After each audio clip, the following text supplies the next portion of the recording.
जय श्री राम दोस्तों, स्वागत है आप सभी का सनातन धर्म यात्रा में। दोस्तों, पिछले वीडियो में आपने मनुस्मृति के 6वें अध्याय के 65 श्लोकों को सुना और समझा।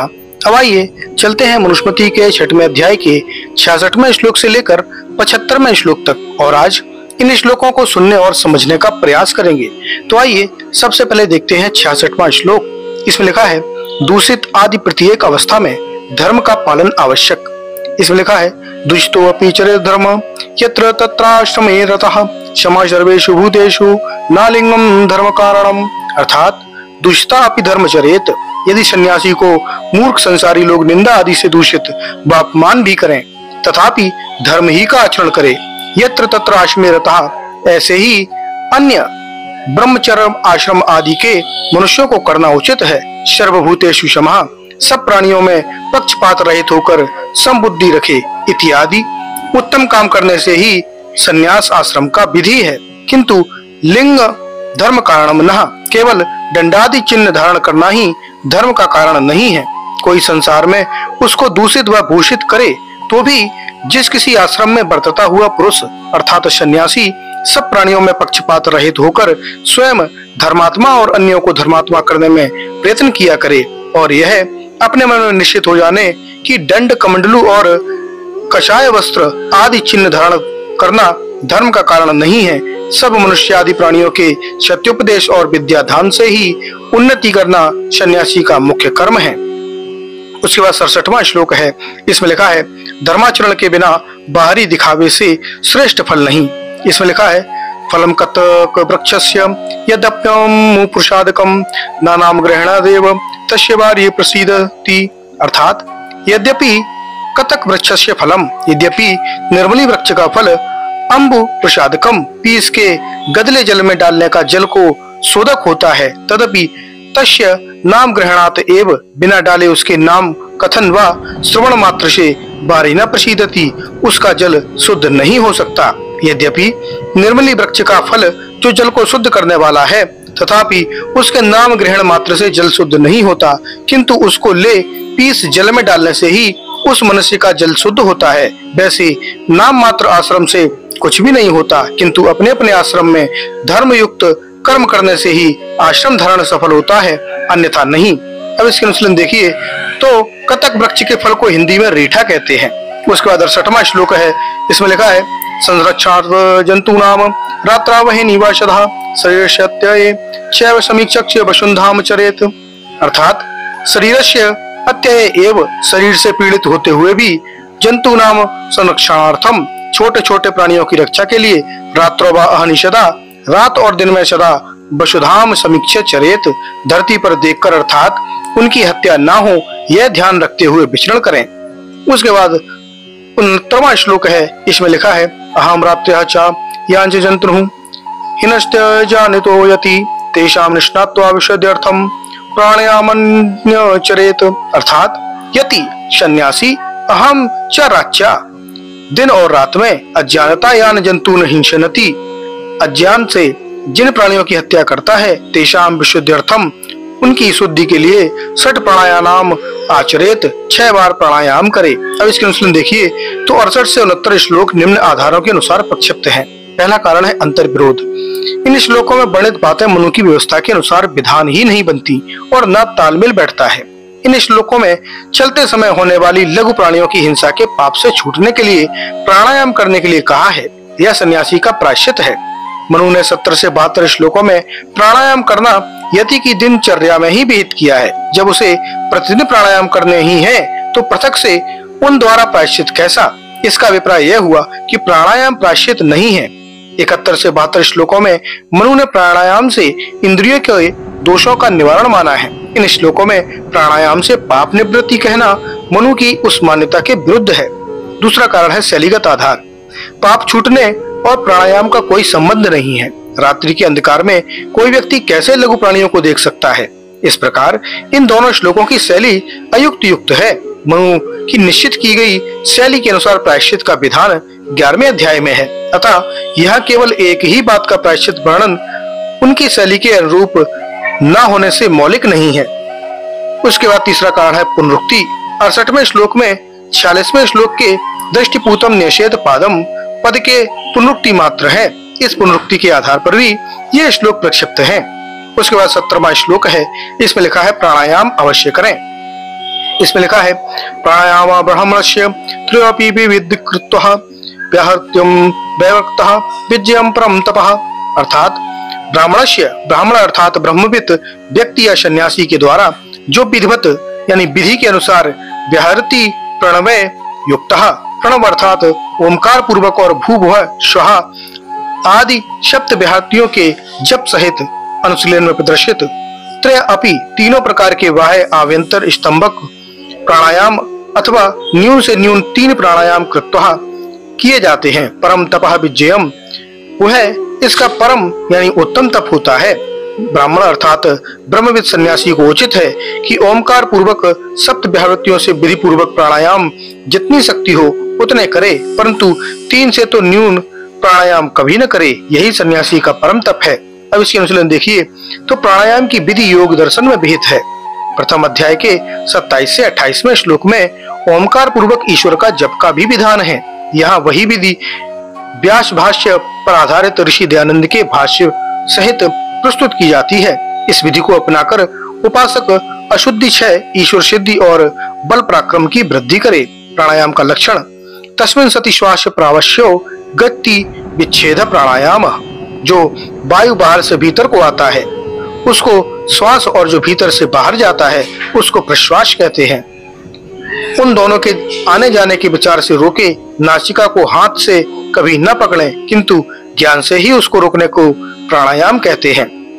उसके बाद प्रसर्दन विधानाभ्याम व प्राणाश्य, जैसे भोजन के पीछे किसी प्रकार से वमन हो जाता है वैसे ही भीतर के वायु को बाहर निकालने के सुखपूर्वक जितना बन सके उतना बाहर ही रोकें, पुनः धीरे धीरे भीतर लेके पुनरपि ऐसे ही करें। इसी प्रकार बारंबार अभ्यास करने से प्राण उपासक के बस में हो जाते हैं और प्राण के स्थिर होने से मन, मन के स्थिर होने से आत्मा स्थिर हो जाता है।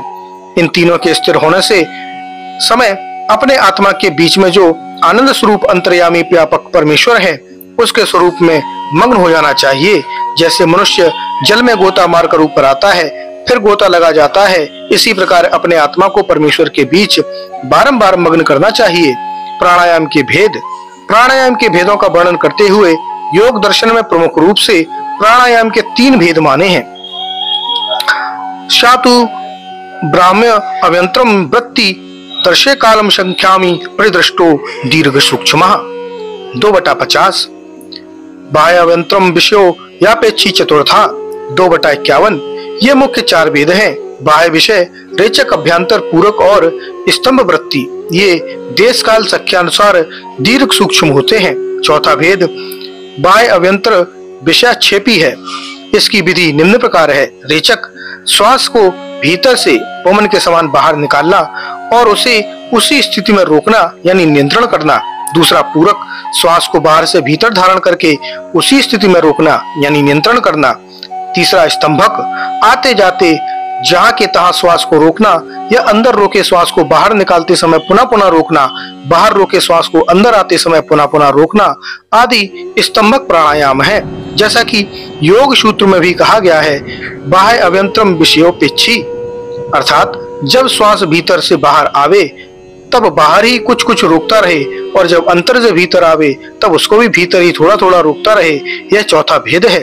इसकी पृथक गणना इस कारण से है क्योंकि यह बाह्य अभ्यंतर पर आधारित है। कोई बाह्य यानी रेचक और अभ्यंतर पूरक के साथ रोकना प्रक्रिया को नहीं मानते। यह विचार ठीक नहीं है। इस प्रकार तो वे मात्र उच्छ्वास, निश्वास और प्रश्वास ही कहलाएंगे। प्राणायाम शब्द का अर्थ ही उनकी इस मान्यता को गलत सिद्ध कर देता है। आयाम का अर्थ है प्रसार, विस्तार, फैलाव या नियंत्रण। इस प्रकार प्राणायाम शब्द का अंतर हुआ या अर्थ हुआ प्राण का विस्तार या नियंत्रण करना। प्राणायाम शब्द सभी भेदों के साथ संयुक्त है, अतः उनका अर्थ भी प्राणायाम शब्द के अर्थ को साथ जोड़कर करना चाहिए। जैसे बाह्य प्राणायाम, अभ्यंतर प्राणायाम, स्तंभक प्राणायाम। प्राणायाम मंत्र शास्त्रों में व्याहृतियों की गणना 3 और 7 के रूप में मिलती है। ऋषि दयानंद के 7 व्याहृतियों की गणना स्वीकार करके प्राणायाम की विधि प्रदर्शित की, क्योंकि 3 व्याहृतियों उनके अंतर्गत ही हो जाती हैं। उनको व्याहृति और मंत्र निम्न प्रकार दिए हैं। इस पवित्र आश्रम को सफल करने के लिए सन्यासी पुरुष विधिवत योग शास्त्र की रीत से 7 बहर्तियों के पूर्व शत प्रणव लगा के जैसा कि प्राणायाम का मंत्र लिखा है उसको मन से जपता हुआ 3 भी प्राणायाम करे तो जानो अत्युत्कृष्ट तप लिख करता है। वह प्राणायाम मंत्र इस प्रकार है: ओम भू ओम भुव ओम श्वः ओम मह ओम जनः ओम तपः ओम सत्यम। इस रीत से कम 3 और अधिक से अधिक 21 प्राणायाम करे। उसके बाद 71वां श्लोक है। इसमें लिखा है प्राणायाम से इंद्रियों के दोषों का क्षय। इसमें लिखा है दहन्ते ध्यामात्मनः धातूनाम हि यथा मलः तथेन्द्रियाणाम दहन्ते दोषा प्रणश्य निहग्रात। अर्थात ही क्योंकि यथा ध्याम्य मनानाम धातूनाम मला दहन्ते, जैसे अग्नि में तपाने और गलाने से धातुओं के मल नष्ट हो जाते हैं, तथा प्राणस्य निग्रहात, जैसे वैसे ही प्राणों के निग्रह से इंद्रियाणाम दोषा दहन्ते, मन आदि इंद्रियों के दोष भस्मीभूत हो जाते हैं। अब इसके अनुसार देखिए तो प्राणायाम से दोषों का निवारण, इसमें योग दर्शन का प्रमाण भी है। योगा अगानुष्ठान 10 ज्ञान दीप्त विवेख्याते, अर्थात प्राणायाम भी योग का एक प्रमुख अंश है। जब मनुष्य प्राणायाम करता है तब प्रतिक्षण उत्तरोत्तर काल में अशुद्धि का नाश और ज्ञान का प्रकाश होता जाता है। जब तक मुक्ति ना हो तब तक उसके आत्मा का ज्ञान बराबर बढ़ता जाता है। इसी प्रकार बारंबार अभ्यास करने से प्राण उपासक के बस में हो जाता है और प्राण के स्थिर होने से मन और मन के स्थिर होने से आत्मा भी स्थिर हो जाता है। तथा क्षीयते प्रकाश वर्णम, प्राणायाम सिद्धि और प्राणायाम पूर्वक उपासना के पश्चात आत्मा के ज्ञान को ढांपने वाला इंद्रियों का दोष अज्ञान रूपी जो आवरण है वह नष्ट हो जाता है और ज्ञान का प्रकाश धीरे धीरे बढ़ता जाता है। महर्षि दयानंद ने इस विषय में लिखा है प्राण अपने बस में हो जाने से मन और इंद्रियां भी स्वाधीन होते हैं। बल पुरुषार्थ बढ़कर बुद्धि तीव्र सूक्ष्म रूप हो जाती है जो कि बहुत कठिन और सूक्ष्म विषय को भी शीघ्र ग्रहण करती है। इसमें मनुष्य शरीर में वीर वृद्धि को प्राप्त होकर स्थिर बल पराक्रम जितेंद्रियता सब शास्त्रों को थोड़े ही काल में समझकर उपस्थित कर लेगा। उसके बाद 72वां श्लोक है। इसमें लिखा है प्राणायाम धारणा प्रत्याहार से दोषों का क्षय। इसमें लिखा है प्राणायाम है भय दोषः धारणा विश्य क्लेशम प्रत्याहारेण संसर्गः ध्यानेन नानीश स्वगुणान। अर्थात इसलिए सन्यासी लोग प्राणायाम में दोषान, प्राणायामों में दोषों को, धारणा क्लेशम धारणाओं के अंतःकरण के मैल को, प्रत्याहरण संसगान प्रत्याहार से संग से हुए दोषों, चा और ध्यानेन अनीश्वरान गुणान, ध्यान से अविद्या पक्षपात आदि अनीश्वरता के दोषों को छुड़ा के पक्षपात रहित आदि ईश्वर के गुणों को धारण कर दहेत सब दोषों को भस्म कर देवे। इसलिए सन्यासी लोग नित्य प्रति प्राणायामों से आत्मा अंतःकरण और इंद्रियों के दोष, धारणाओं से पाप, प्रत्याहार से संग दोष, ध्यान से अनीश्वरता के गुणों अर्थात हर्ष, शोक और अविद्या आदि जीव के दोषों को भस्मीभूत करे। अब इसके अनुसार देखिए तो धारणा और प्रत्याहार विवेचन में योग के प्रमाण। श्लोक में उक्त बातों का सप्रमाण विवेचन योग दर्शन के आधार पर प्रस्तुत किया जाता है। प्राणायाम में इंद्रियों के दोषों का दहन किस प्रकार होता है यह 6वें अध्याय के 71वें श्लोक की समीक्षा में विस्तार से स्पष्ट किया जा चुका है। धारणाओं से अंतःकरण के क्लेश अर्थात बुराई को दूर करे। देश बंधन चितस्य धारणा।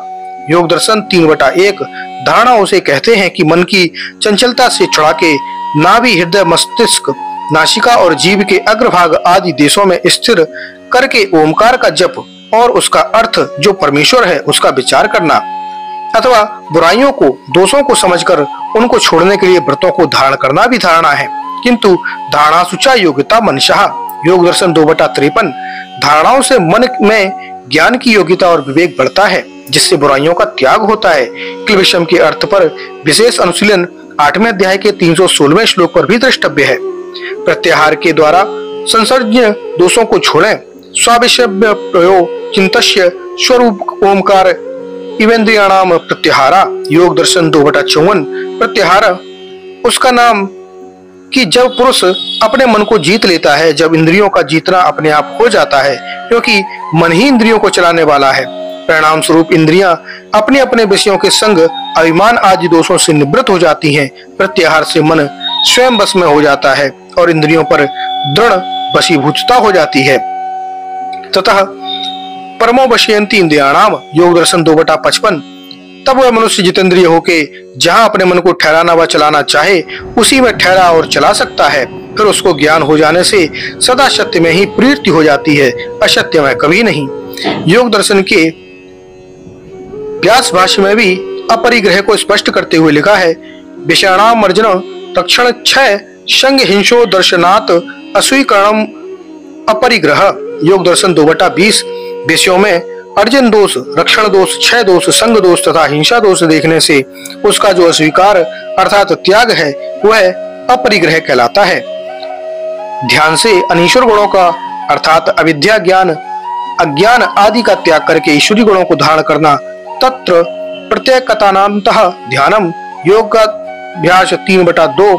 धारणा के पीछे उसी देश में ध्यान और आश्रय लेने से योग्य जो अंतर्यामी व्यापक परमेश्वर है उसके प्रकाश और आनंद में अत्यंत विचार और प्रेम भक्ति के साथ इस प्रकार प्रवेश करना कि जैसे समुद्र के बीच में नदी प्रवेश करती है। उस समय में ईश्वर को छोड़ किसी अन्य पदार्थ का स्मरण नहीं करना, किंतु उसी अंतर्यामी के स्वरूप और ज्ञान में मग्न हो जाना, इसी का नाम ध्यान है। क्लेशनाशक के लिए द्रष्टव्य है 11वें अध्याय का 227वें श्लोक पर अनुशीलन और शब्दार्थ के लिए 8वें अध्याय के 316 श्लोक पर अनुशीलन। उसके बाद 73वां श्लोक है ध्यान से पदार्थ ज्ञान। इसमें लिखा है, उच्चावशेषु भूतेषु दुर्जयाम कृतामभि ध्यान योगेन संप्रदय धृतिगमस्य अंतरात्मनः, अर्थात उच्च अवशेषु भूतेषु, बड़े छोटे प्राणियों और अप्राणियों में अकृथा तो भी दुर्जयाम अस्य अंतरात्मनः गतिम, जो अशुद्ध आत्माओं में देखने के योग्य नहीं है उस अंतर्यामी परमात्मा को गति अर्थात प्राप्ति को ध्यान योगेन संशयेत, ध्यान योग से ही सन्यासी देखा करें।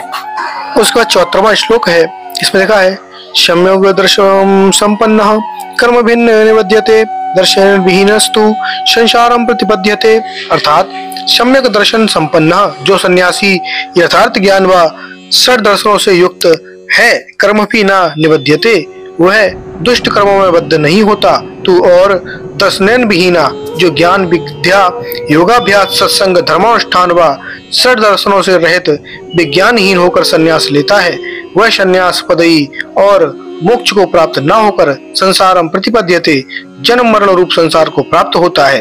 अब इसकी अनुशीलन देखिए, दर्शन एवं ध्यान योग विवेचन। उपर्युक्त 72 से 73वें श्लोकों में उक्त यथार्थ ज्ञान से ध्यान योग की सिद्धि होने पर परमात्मा के दर्शन होते हैं और वह तत्र ध्यान जन्माशयम, योग दर्शन 4/6। जो ध्यान योग से सिद्ध चित्त है वह यथार्थ ज्ञान से अनाशयन कर्म वासना और क्लेश वासना से रहित होता है, कर्मों से बद्ध नहीं होता, उसके कर्म दग्ध बीज के समान होते हैं, फिर फलोन्मुख नहीं होते, फिर वही मोक्ष की स्थिति में पहुंचता है। दर्शनों से यहाँ पुस्तक विशेष दर्शन ग्रंथों से अभिप्राय नहीं है, अपितु दर्शन विद्याओं से अभिप्राय है। ईश्वर आदि तत्वों का प्रत्यक्ष ज्ञान कराने वाली विद्या को दर्शन विद्या कहा जाता है। उसके बाद 75वां श्लोक है, इसमें लिखा है, अहिंसा आदि वैदिक कर्मों से परमात्मा पद की प्राप्ति। इसमें लिखा है, अहिंसेन्द्रियाणु संज्ञा वैदिकस्यैव कर्मभिः तपश्चरणोग्रह साधनीत्यः तत्पदम्, अर्थात अहिंसा सब भूतों से निर्वैर, इंद्रिय संज्ञा इंद्रियों के विषयों का त्याग, वैदिक कर्म भी वेदोक्त कर्म चा और उग्र तपश्चरण अतयुग तपश्चरण से यह इस संसार में तत्पदम साध्यंती, मोक्ष पद को पूर्वक सन्यासी ही सिद्ध कर और करा सकते हैं, अन्य नहीं। और जो निर्वैर इंद्रियों के विषयों के बंधन से पृथक वैदिक कर्माचरणों और प्राणायाम सत्य भाषण आदि उत्तम उग्र कर्मों से सहित सन्यासी लोग होते हैं, वे इसी जन्म इसी वर्तमान समय में परमेश्वर की प्राप्ति रूप पद को प्राप्त होते हैं। उनका संन्यास लेना सफल और धन्यवाद के योग्य होता है। तो दोस्तों, ये जानकारी आपको कैसी लगी कृपया कमेंट बॉक्स में अवश्य बताइए। बने रहिए सनातन धर्म यात्रा के साथ और लेते रहिए रोचक एवं धार्मिक जानकारियां प्रमाणों के साथ। धन्यवाद। जय श्री राम।